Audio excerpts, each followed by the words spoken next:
नमस्कार, न्यूज 24 पर आप देख रहे हैं सबसे बड़ा सवाल। आपके साथ मैं हूं अखिलेश आनंद। आम आदमी पार्टी के नेता अरविंद केजरीवाल ने आज दिल्ली में जंतर मंतर पर रैली की। इस दौरान उन्होंने बीजेपी को जमकर निशाने पर लिया। अरविंद केजरीवाल ने बीजेपी पर आरोप लगाया कि हार के डर से बीजेपी दिल्ली में चुनाव नहीं करवा रही।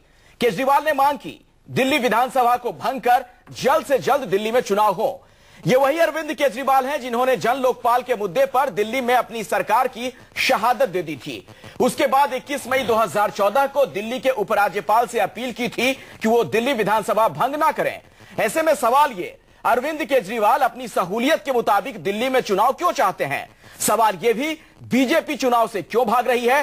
क्या बीजेपी को लगता है कि महंगाई के मोर्चे पर बुरी तरह से घिरी मोदी सरकार की वजह से अभी चुनाव हुए तो नुकसान हो जाएगा बीजेपी को? आज सबसे बड़ा सवाल यही कि केजरीवाल की दिल्ली में चुनाव की मांग सही है। आज की केजरीवाल की रैली कहीं सियासी ड्रामा तो नहीं? क्या बीजेपी जानबूझकर टाल रही है दिल्ली का चुनाव? तमाम सवालों पर मैं अपने मेहमानों के साथ चर्चा करूंगा, लेकिन पहले यह रिपोर्ट देखिए।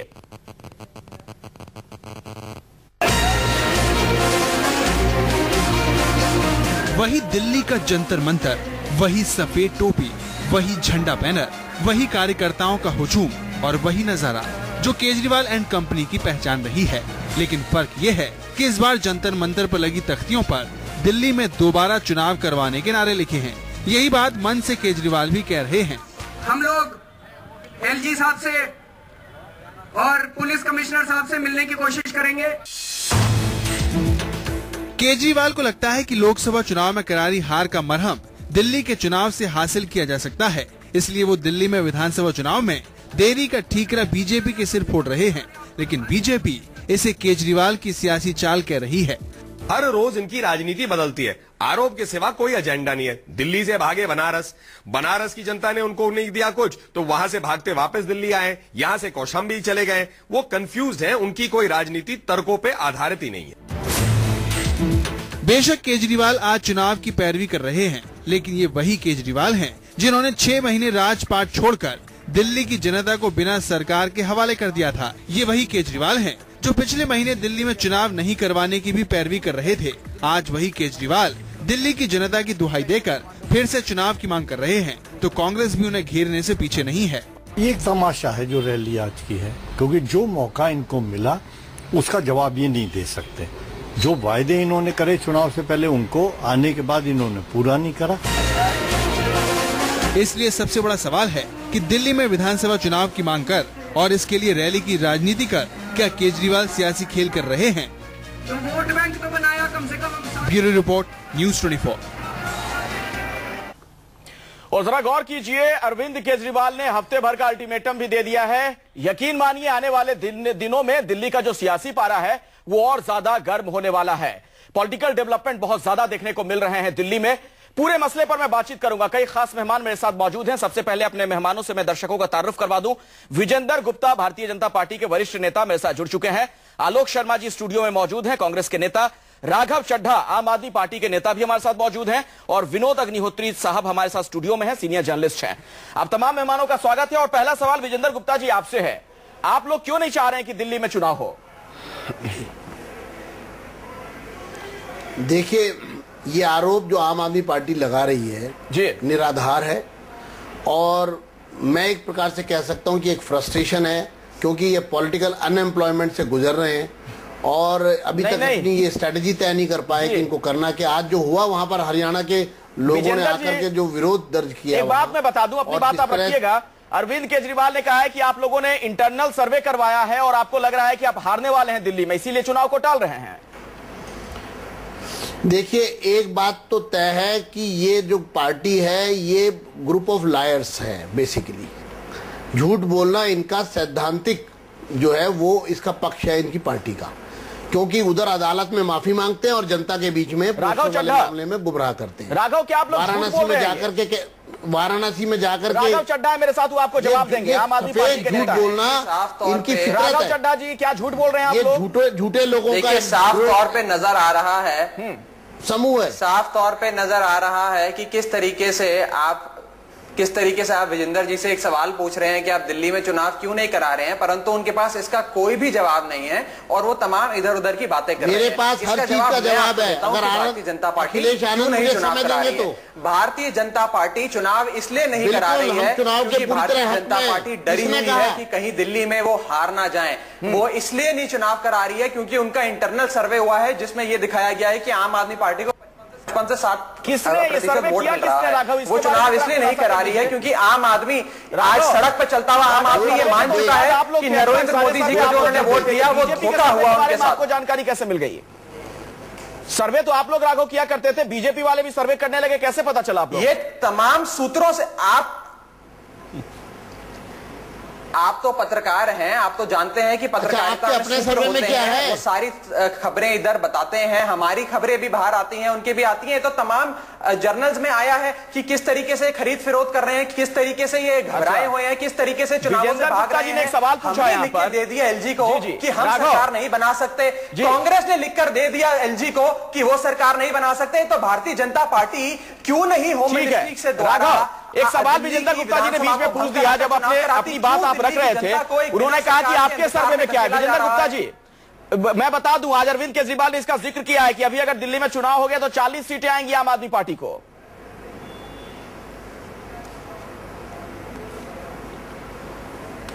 विजेंद्र जी, मुझसे सवाल है? जी, आप ही से सवाल है। 40 सीटें आ रही है आम आदमी पार्टी को अगर चुनाव हो गए तो। देखिए, मैं आपको बड़े स्पष्ट रूप से बता देना चाहता हूं, ये पार्टी सर्वाइवल की लड़ाई लड़ रही है।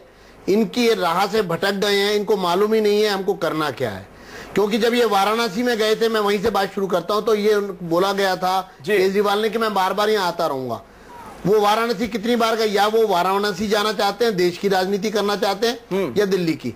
अगर ये दिल्ली की राजनीति करना चाहते तो सही मायनों में 13 दिसंबर को तय हो जाना चाहिए था दिल्ली में दोबारा चुनाव होना। इन्होंने कांग्रेस की मदद से उस समय सरकार क्यों बनाई?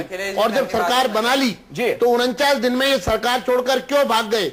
मैं आपको दावे के साथ कहता हूं, आपकी बात सवाल है, मैं आता हूं आप लोगों के पास। राघव, आपको इसका जवाब देना पड़ेगा। आप लोग की मंशा सवालों के घेरे में है। अब तो आप लोग बहुत एक्टिव हैं, दिल्ली में चुनाव की मांग कर रहे हैं, लेकिन ये हिट एंड रन की पॉलिटिक्स कब तक चलेगी? दिल्ली में सिर्फ जन लोकपाल के मसले पर आपने सरकार की शहादत दे दी, क्योंकि केंद्र सरकार के लिए जो केंद्र के चुनाव होने वाले थे, लोकसभा के चुनाव, वहां आपको कॉन्सेंट्रेट करना था। यही नहीं, मेरे पास पूरी लिस्ट है। 21 मई 2014 को अरविंद केजरीवाल साहब दिल्ली के उपराज्यपाल नजीब जंग से कहते हैं कि वो फिलहाल विधानसभा को भंग ना करें। जुलाई में कह देते हैं, करीब 1 महीने के बाद, कि केजरीवाल ने 24 विधायकों के साथ जब मुलाकात की थी उपराज्यपाल से, उन्होंने कहा कि तत्काल विधानसभा भंग करें। आप लोग भी तो अपनी सहूलियत की राजनीति कर रहे हैं। जब आपको अच्छा लगता है, चीजें सूट करती हैं, तो आप चाहते हैं चुनाव हो जाए। सिद्धांतों की बात कहां रह जाती है? बिल्कुल भी नहीं। पहले तो मैं बात शुरू करता हूं आपके शुरुआती पैकेज से। आपने शुरुआती पैकेज में यह दिखाया कि अरविंद केजरीवाल जी ने दिल्ली को एक बिना सरकार के अंधकार में धकेल दिया है। परंतु मैं आपकी याददाश्त को दुरुस्त करते हुए आपको बताता हूं, जिस समय हमने नैतिकता के आधार पे इस्तीफा दिया था, क्योंकि जो हमारा मेन प्रॉमिस था लोकपाल बिल को, उसको बीजेपी और कांग्रेस ने मिलकर फ्लोर ऑफ द हाउस पे गिरा दिया था। नैतिकता के आधार पर इस्तीफा देने के बाद हमने उसी समय आपने जो इस्तीफा दिया था आप लोगों ने, वो सवालों के घेरे में है। उसके पीछे तमाम ड्रामे हुए थे, जन लोकपाल के रीजन रखा गया था। और मैं आपको बताऊं, सिर्फ नैतिकता था या उसके पीछे राजनीति थी? यहाँ से शहादत देके आगे बढ़ चलो। आता वालों जी आपके पास विनोद अग्निहोत्री राजनीति थी और एक राजनीतिक दांव था, राजनीतिक पैंतरा था जो कारगर नहीं हुआ। इनको लगा था कि इस तरह सरकार गिरा के शहादत की मुद्रा में हम जाएंगे जनता के बीच में और उसका लोकसभा चुनाव में असर पड़ेगा, और वो असर नहीं पड़ा। ये सीधी सी बात है। लेकिन जहां तक दिल्ली की बात हम जब कर रहे हैं कि दिल्ली में चुनाव हो, तो देखिए, जब दिल्ली में अरविंद केजरीवाल ने सरकार छोड़ी थी, अपना जब इस्तीफा दिया था, तो उनकी कैबिनेट ने विधानसभा भंग करने की सिफारिश भी साथ में की थी। और उस वक्त विधानसभा में उनका बहुमत था, कांग्रेस पार्टी ने समर्थन वापस नहीं लिया था। तो तकनीकी तौर पर वो उपराज्यपाल को मानना चाहिए था। लेकिन तब केंद्र में आलोक शर्मा जी की पार्टी की सरकार थी और इनको लग रहा था कि शायद जो है लोकसभा चुनाव के बाद कोई जोड़ तोड़ का मामला बनेगा और तब देखा जाएगा। उस वक्त डॉक्टर हर्षवर्धन जो भाजपा विधायक दल के नेता थे, उन्होंने भी तुरंत चुनाव कराने की मांग की थी कि लोग विधानसभा भंग की जाए और चुनाव कराए जाए। लेकिन अब जब लोकसभा चुनाव के बाद केंद्र में भाजपा की सरकार है, तो अब भाजपा उसमें डिले कर रही है, या या मतलब केंद्र सरकार और उपराज्यपाल उसमें उचित समय फैसला नहीं ले रहे, तो निश्चित रूप से कहीं ना कहीं लगता है कि चुनाव को टालने की कोशिश बीजेपी की तरफ से हो रही है। और उसका एक बड़ा कारण है उत्तराखंड के चुनाव के जो रिजल्ट आए हैं और उसमें जिस तरह तीनों सीटें भाजपा वहां हारी है, तो ये एक भारतीय जनता पार्टी के नेतृत्व में ये आशंका है कि अगर दिल्ली में कहीं रिजल्ट अनुकूल नहीं आए तो उसका सीधा असर प्रधानमंत्री नरेंद्र मोदी की लोकप्रियता के ग्राफ पर पड़ेगा और उसकी व्याख्या इस तरह होगी। ये भी एक डर इनके मन में है। लेकिन एक सवाल है, आलोक शर्मा जी कांग्रेस के नेता हैं। आलोक शर्मा जी, आप लोग इतने उत्साहित क्यों हो रहे हैं दिल्ली में चुनाव को लेकर? क्या लग रहा है आपको, इतना क्या कुछ यमुना में कितना पानी बह गया कि कुछ करिश्मा कर जाएंगे? आपके 8 विधायक भी कहीं साफ ना हो जाए? अखिलेश जी देखिए, 15 साल का जो हमारा शासन था उसको आज जनता कंपेयर कर रही है। भारतीय जनता पार्टी ने अभी सुप्रीम कोर्ट में लिख के दिया कि अभी चुनाव का उपयुक्त समय नहीं है। एक मिनट सर, अब 15 साल के शासन का चूंकि आपने जिक्र कर दिया तो दर्शकों के सामने मैं आंकड़ा रख दूं। सीएजी की एक रिपोर्ट आई है, दर्शक हमारे नहीं सुन ले पहले। 15 साल का आपका क्या शासन था? दिल्ली की मुख्यमंत्री जब थी शीला दीक्षित, उससे संबंधित एक रिपोर्ट सीएजी ने दी है। उसमें लिखा गया है रिपोर्ट में 895 अनधिकृत कॉलोनियों में सरकार द्वारा खर्च किए गए करीब 3000 करोड़ रुपए का जिक्र किया गया। यह राशि इन कॉलोनियों में सीवर लाइन, पानी लाइन, सड़क और ड्रेनेज जैसे मूलभूत सुविधाओं पर खर्च की गई, जबकि वास्तव में धरातल पर ऐसा कुछ नहीं हुआ। अखिलेश जी में रिपोर्ट है, अखिलेश जी में कॉमनवेल्थ गेम से लेके ये तमाम चीजें। मैं अखिलेश जी में उत्तर देना चाहूंगा। 865 कॉलोनी में अगर 3000 करोड़ रुपए का मामला है तो मैं समझता हूं 4.5 करोड़ रुपए कॉलोनी को मिले। आप भी स्वयं पत्रकार हैं, क्या 4.5 करोड़ रुपए में सीवर, नाली और सड़कें बन सकती हैं एक कॉलोनी में? आप स्वयं किसी से पूछ सकती हैं। 4.5 करोड़ रुपए में एक कॉलोनी में सीवर लाइन भी नहीं डल सकती है, क्या संभव है? अगर ईमानदारी से काम हो तो डल सकती है। ऐसा नहीं है, ठेकेदारों को ऐसा नहीं है। ये तो सीएजी की रिपोर्ट झूठी है। सीएजी की रिपोर्ट झूठी है, बिल्कुल सीएजी की रिपोर्ट गलत है। अच्छा, मैं इस रिपोर्ट को चैलेंज करता हूं। आप किसी भी सीपीडब्ल्यूडी के इंजीनियर से पूछ लीजिए, क्या 4.5 करोड़ में एक कॉलोनी के अंदर तमाम सुविधाएं उपलब्ध कराई जा सकती हैं? संभव ही नहीं है। राघव, किसी से भी पूछ लीजिए। नहीं, मैं एक छोटी सी और चीज कहना चाहता हूं। मैं देखिए, भारतीय जनता पार्टी आज पूरी तरह से डरी हुई है। बीजेपी पे बाद में जाइएगा, पहले राघव को जवाब आपको दे रहे हैं शायद। राघव बोलिए। दीजिए राघव। देखिए, जहां तक सीएजी की रिपोर्ट का सवाल है, सीएजी की रिपोर्ट ने तमाम तरीके की चीजें बताई हैं। केवल एक ये 895 अनाधिकृत कॉलोनियों के बारे में नहीं बताया। उन्होंने शुरुआत तो यहां से करी कि शीला दीक्षित सरकार के पास क्षमता ही नहीं थी, उनके अधिकार क्षेत्र में ही नहीं था कि प्रोविजनल सर्टिफिकेट देके लोगों को बेवकूफ बनाया जाए। उसके बावजूद अगर अधिकार क्षेत्र में नहीं था, उसके बावजूद 3000 करोड़ रुपए निकाले और कहीं ना कहीं कॉलोनी के लिए पैसा दिया। करोड़ का घोटाला साफ साफ सीएजी पॉइंट आउट कर रहा है। और मैं सीएजी ने घोटाला वर्ड यूज नहीं किया है। आप लोग देश की जनता को केवल और केवल गुमराह करते हैं। आप स्वयं चार्टर्ड अकाउंटेंट हैं, आप मुझे बता दीजिए 4.5 करोड़ में क्या बिजली, पानी, सड़क, तमाम सुविधाएं उपलब्ध कराई जा सकती हैं? संभव ही नहीं है। मेरे साथ विजेंद्र गुप्ता जी भी हैं यहाँ। अरे सर, संविधान उपलब्ध कराने की बात नहीं है। ऐसा आप लोगों का परिवार बिखर रहा है, आपको समझ आ रही है कि आपकी जो पार्टी है वो टूट चुकी है। मुद्दे से भटक रहे हैं। सीएजी रिपोर्ट पर भी आगे कभी हम चर्चा कर लेंगे, लेकिन विजेंद्र गुप्ता जी ने भी कहा है, राघव की रिपोर्ट की फाइंडिंग्स देखिए। उसने भी उन्होंने राघव चड्ढा जी, मैं आता हूं आपके पास। अच्छा विजेंद्र गुप्ता जी, एक बात बताइए, अरविंद केजरीवाल साहब कह रहे हैं कि आप लोग डर गए हैं, ऑटो के पीछे आप लोग पोस्टर नहीं लगाने दे रहे हैं आम आदमी पार्टी को, महंगाई का डर है, 15 एमएलए उनके खरीदने का प्रयास कर रहे हैं, क्यों ये सब चल रहा है? सर चुनाव करवा दीजिए ना, अब तो गेंद आपके पाले में है।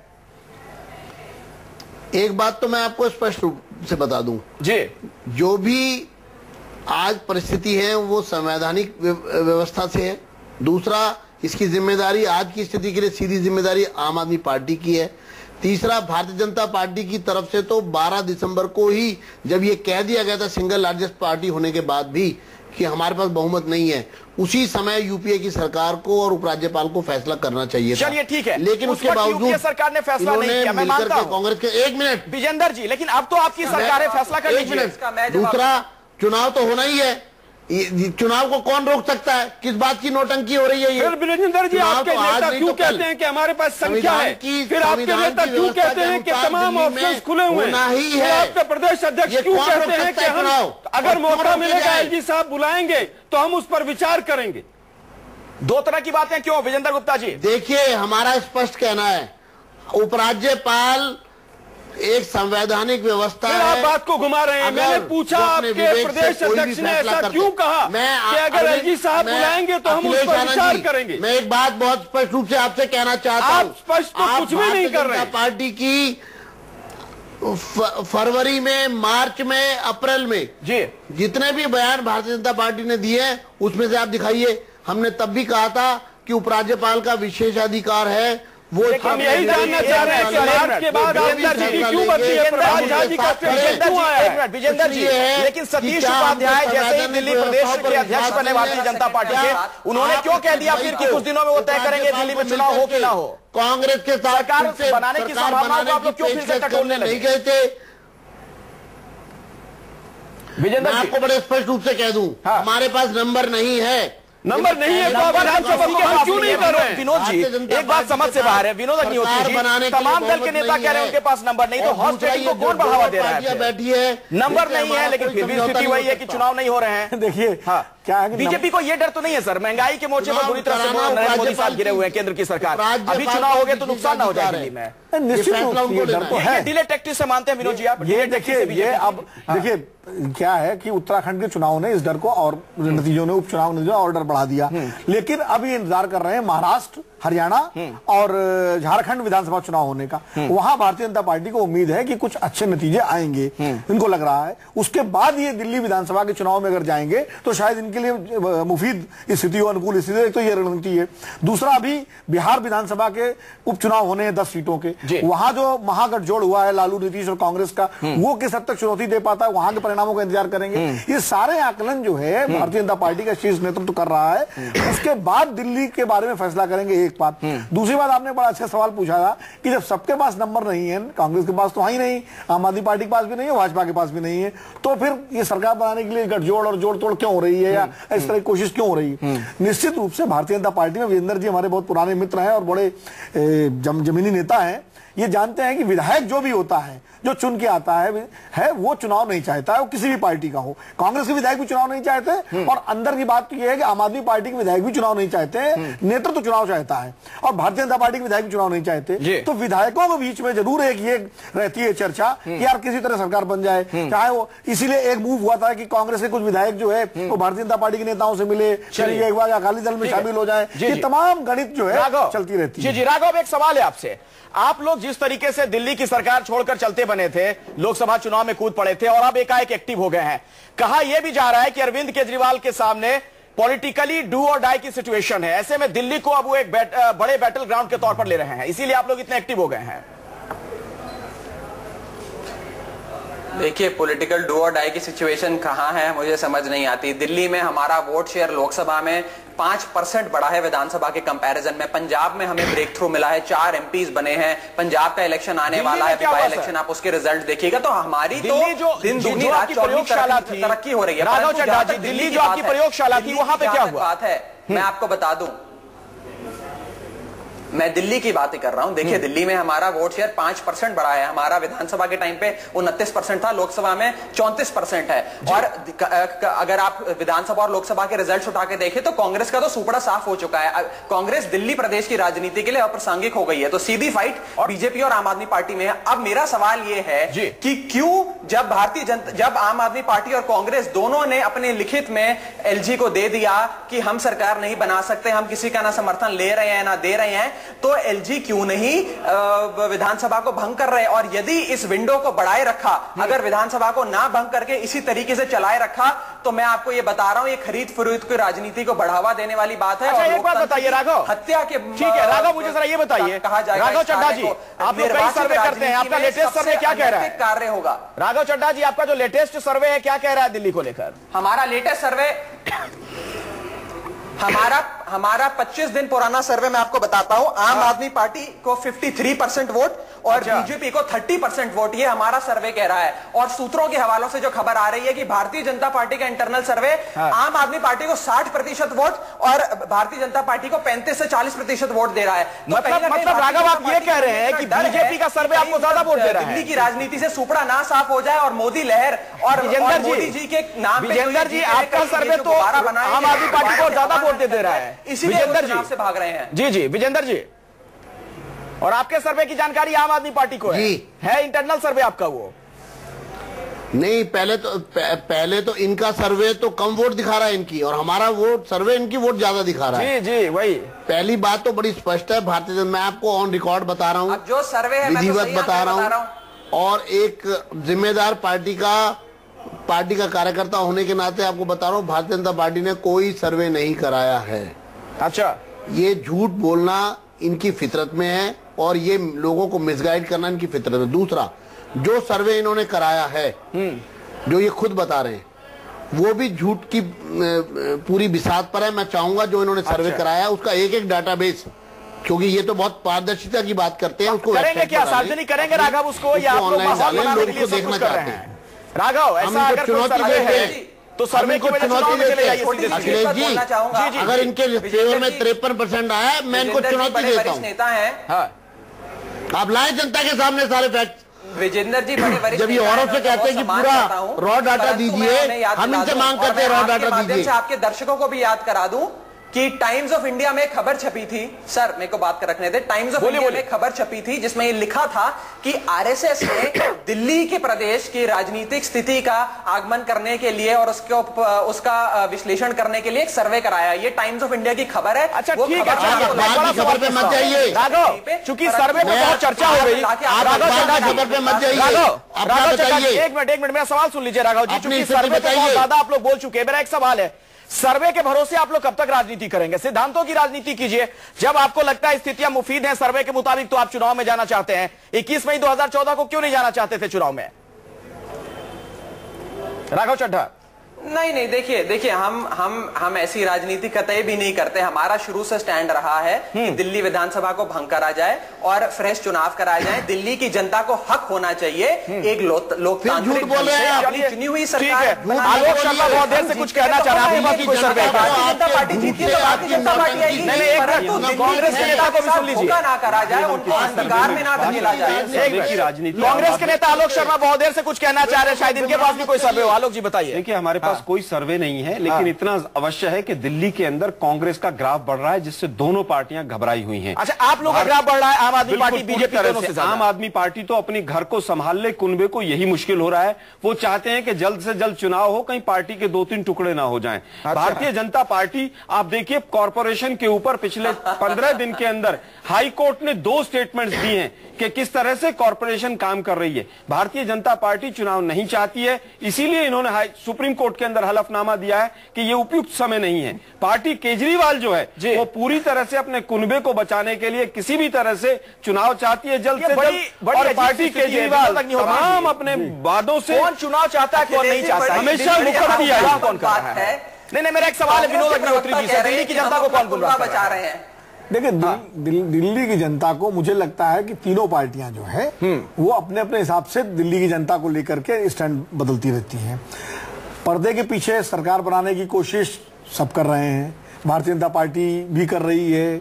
आम आदमी पार्टी के नेता भी कांग्रेस के नेताओं से मिले थे, आसिफ आपके आए थे स्टूडियो में आकर क्या गए, उसका खंडन नहीं आया। बातचीत कर रहे हैं, मनीष सिसोदिया साहब का नाम लिया, उन्होंने ऑन रिकॉर्ड नाम लिया और उसका खंडन भी नहीं आया। देखिए, ऐसा भी नहीं, वरना आम आदमी पार्टी वाले तो एकदम बिल्कुल जिसको कहते हैं कि चढ़ाई कर देते हैं। ऐसे मामलों में अगर गलत बात होती तो कोई खंडन नहीं आया।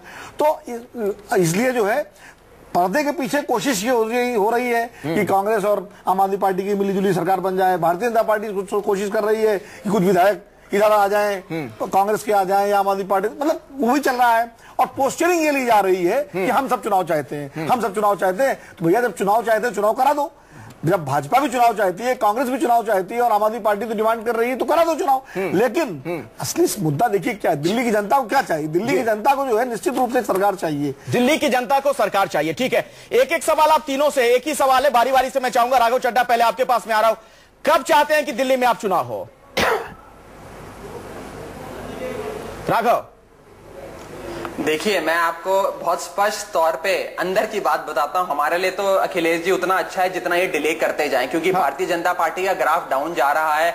आम आदमी महंगाई भ्रष्टाचार से त्रस्त है और नरेंद्र मोदी जी ठीक है, नहीं साफ साफ बताइए, मेरे पास वक्त नहीं है। राघव, कब चुनाव हो दिल्ली? हमारे लिए बहुत अच्छा है कि चुनाव फरवरी में हो, हमारे लिए बड़ा अच्छा है कब चुनाव हो, परंतु दिल्ली की जनता को बहुत बाद में चला गया, अभी चुनाव की बात आप कर रहे हैं। आम आदमी पार्टी का असली चेहरा अभी सामने आ रहा है। आज वो 3 अगस्त को रैली करते हैं जंतर मंतर पर के चुनाव होने चाहिए, और इनके प्रवक्ता चैनल पर आकर कहते हैं कि फरवरी में चुनाव होना चाहिए ताकि मोदी जी का और और गिरावट मैं तो कह रहा हूं कि आम आदमी पार्टी का यही दोहरा चेहरा जो है वो देश की जनता, दिल्ली की जनता, कांग्रेस पार्टी चाहती है चुनाव तुरंत होने चाहिए, तुरंत कब होने चाहिए सर? जितना नियरेस्ट हो सके, नियरेस्ट हो सके जो नियम है विजेंद्र जी में चुनाव। आखिरी कमेंट आपसे लेना चाहूंगा, वक्त नहीं है, दिल्ली में कब चुनाव होने चाहिए आप बताइए।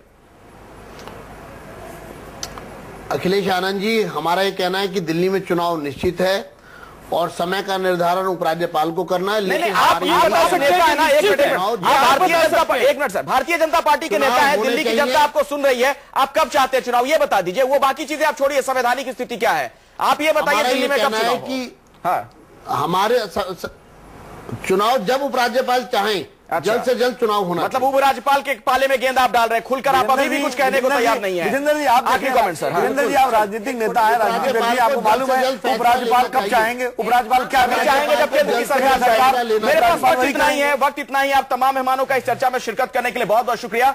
फिलहाल वक्त तो चला एक छोटे से ब्रेक का, लेकिन दिल्ली की जनता जाहिर तौर पर चाहती है चुनाव हो, वो सरकार से जवाब लेना चाहती है, तमाम मुद्दों से परेशान है, बिजली पानी तमाम तरह की स्थितियां जो खराब हुई है, महंगाई का मसला है। ऐसे में दिल्ली की जनता आखिर किसी से जवाब ले तो किससे जवाब ले, सबसे बड़ा सवाल में आज फिलहाल इतना ही।